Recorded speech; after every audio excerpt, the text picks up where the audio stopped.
Hi മക്കളെ, അസ്മാസ് വ്ലോഗിലേക്ക് എല്ലാവർക്കും സ്വാഗതം. ഞാനിതാ ഉണ്ടാക്കുന്നത് വെള്ളപ്പമാണ്. ഒന്ന് പിടിച്ച് തരാണ്ടെങ്കിൽ ഓക്കെ പിടിച്ചാ ഇതട്ടാ നമ്മൾ വെള്ളപ്പത്തിന് ഒഴിച്ച് ഇതട്ടാ അങ്ങനെ ചുറ്റി ഇതാ അവിടെ വെച്ചു. വലിയ വെള്ളപ്പാട്ടാ, കുഞ്ഞിച്ചട്ടിയല്ലേ, വലുതാണ്. എന്നിട്ട് നടുക്ക് ലേസം ഒഴിച്ചു കൊടുത്ത് മൂടി വെക്കുക. അയ്യോ കൈ തട്ടി. ഒരടുപ്പത്ത് ദോശ ഉണ്ടാക്കുന്നു. അപ്പൊ എനിക്ക് എളുപ്പം മതി. ദോശ ഉണ്ടാ അപ്പൊ പൊട്ടിച്ചാനുണ്ട് ഇതിൻ്റെ അവിടെ അടുത്താ പോരി. കണ്ട ഞാൻ അമ്മീനും ചുടുത്തന്നു.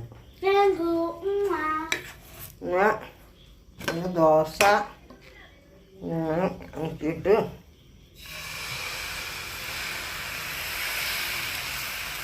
പാത്തുവിന് ഭയങ്കര ഇഷ്ടാട്ടാ ദോശ. ദോശ ഇഷ്ടമാണ് പാത്തുവിന്. അപ്പോൾ വെള്ളപ്പവും ദോശയും ഉണ്ടാക്കണത്. രണ്ടാമത്തെ വെള്ളപ്പവും ഞങ്ങൾ എടുത്തു. ഇട്ടാ വെച്ച് ബാക്ക് സൈഡൊക്കെ കണ്ടതാ.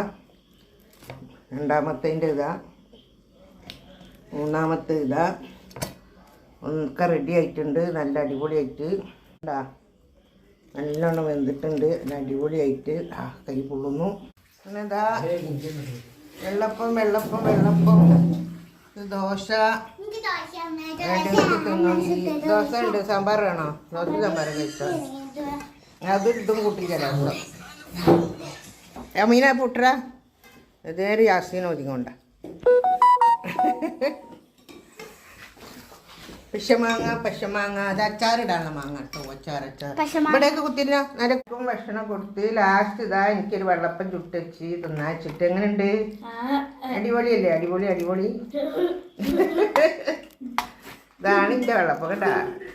ഇവർക്കൊക്കെ എടുത്തുവെച്ചെടുത്ത് കറിയൊക്കെ എടുത്തുവെച്ച് മറന്നുപോയി. പോയൊക്കെ കൊണ്ട് ഇയാൾ ചെറിച്ചൊത്തിരിക്കുന്നത്. എന്തായാലും അവിടെ ഇവിടെയൊക്കെ തൊടി തിന്നല്ലേ. ദോശ ഉണ്ട്, വേണമെങ്കിൽ തിന്നാം, വേണമെന്നില്ല. ഈ വീഡിയോ ഇഷ്ടപ്പെട്ടാൽ ആരും ലൈക്ക് ചെയ്യുക, ഷെയർ ചെയ്യുക, സബ്സ്ക്രൈബ് ചെയ്യുക. Okay, by.